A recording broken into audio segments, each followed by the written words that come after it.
భువనగిరి అక్రమ surrogacy సెంటర్లపై NTV exclusive కథనాలతో అధికారులు కదిలారు. అక్రమంగా వ్యాపారం నిర్వహిస్తున్న ఆసుపత్రులపై దాడులు నిర్వహించారు. కీలక పత్రాలు, డాక్యుమెంట్లు స్వాధీనం చేసుకున్నారు. తెలంగాణలో ఇటీవల బయటపడ్డ రెండో సరోగసి రాకెట్ ఇది. ఇటీవల హైదరాబాద్ లో సాయి కిరణ్ ఆసుపత్రిని అధికారులు సీజ్ చేశారు. ఇప్పుడు భువనగిరిలో మరో రాకెట్ ను పట్టుకున్నారు.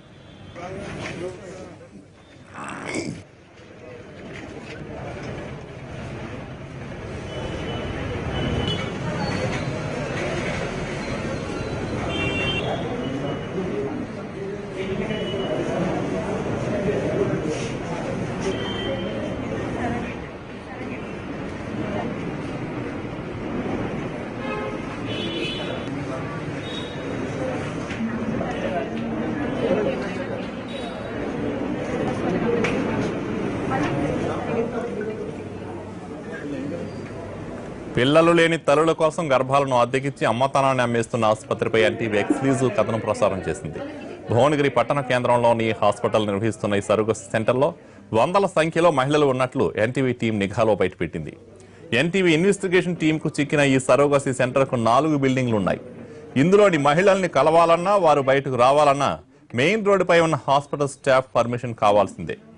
భువనగిరిలోని పోలీస్ స్టేషన్కు కోతవేటు దూరంలో ఉన్న ఈ సరోగసి సెంటర్లోని మహిళలంతా చుట్టుపక్కల గ్రామాల నుంచి వచ్చిన నిరుపేద కుటుంబాల వారే. వీరిలో గిరిజన తండాలకు చెందిన మహిళలు ఎక్కువ సంఖ్యలో ఉన్నట్టు గుర్తించింది ఎన్టీవీ. ఈ బిజినెస్ వెనుక బడాబాబుల హస్తం ఉంది.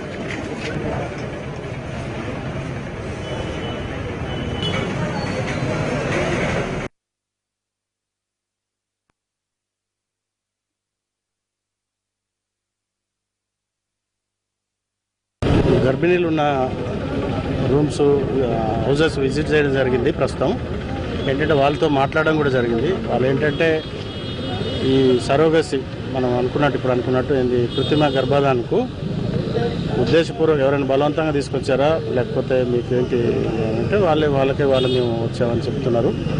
దాంతో ఏంటంటే మనం ఇప్పుడు రికార్డ్స్ తీసుకున్న తర్వాత రికార్డ్స్ పరిశీలించేసి చూడడం, వాళ్ళని అడగడం, ఇంటర్వ్యూ చేయడం జరిగింది. 87 members are ongoing pregnancies. మేము ఆ లిస్ట్ అనేది సార్ వాళ్ళకి సబ్మిట్ చేస్తాము.